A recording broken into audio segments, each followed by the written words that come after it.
What's up guys, welcome back to the channel.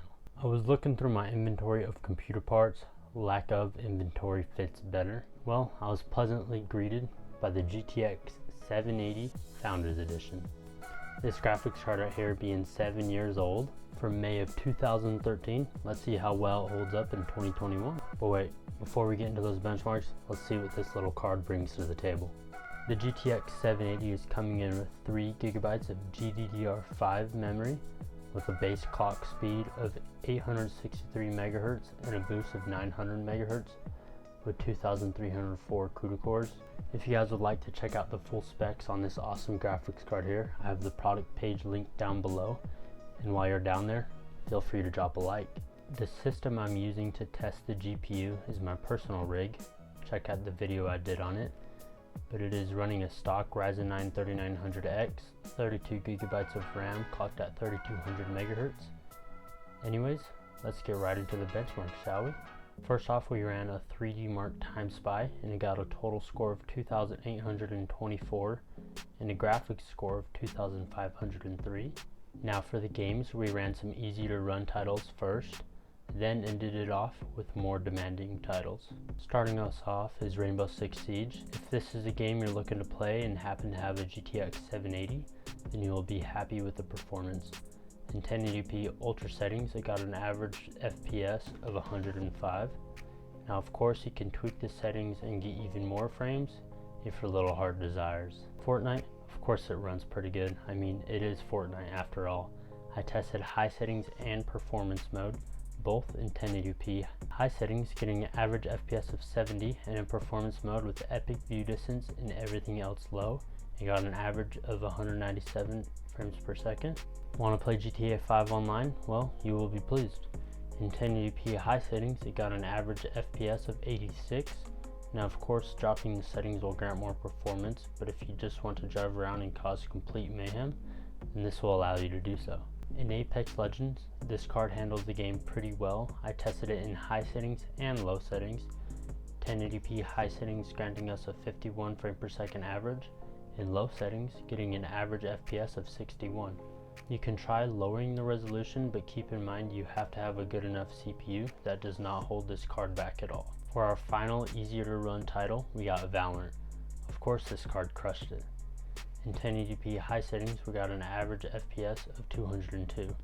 I'm not the best at this game, I'm actually pretty trash, but it was nice getting wrecked at 200 plus frames.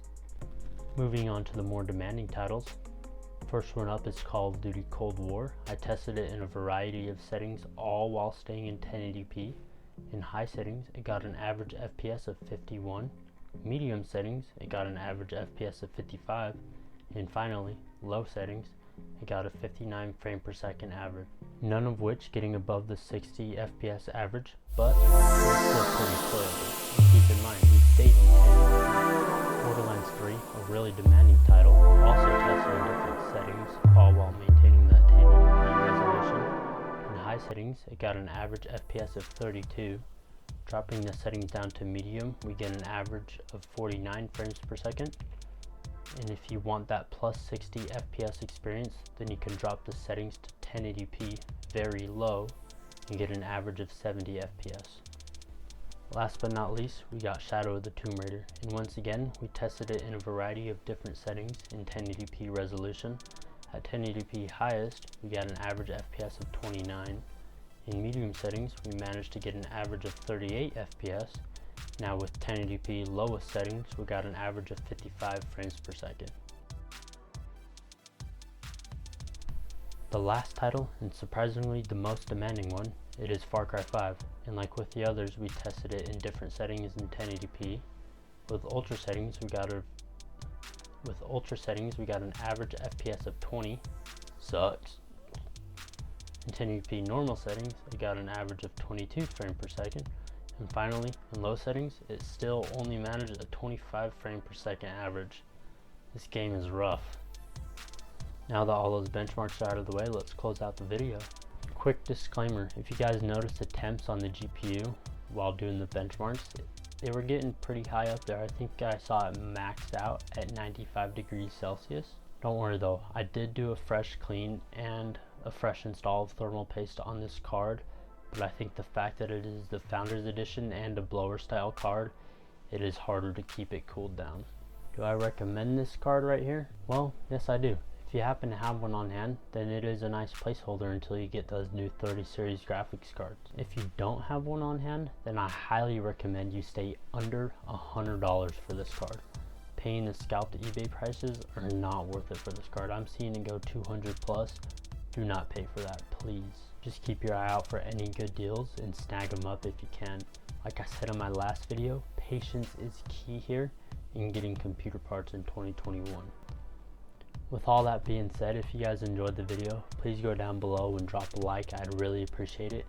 And while you're down there, consider subscribing. And also, let me know if you guys would like to see any more content like this. Maybe review some other GPUs that I get. But with all that being said, thank you guys for watching. I'll catch you guys next time. Peace.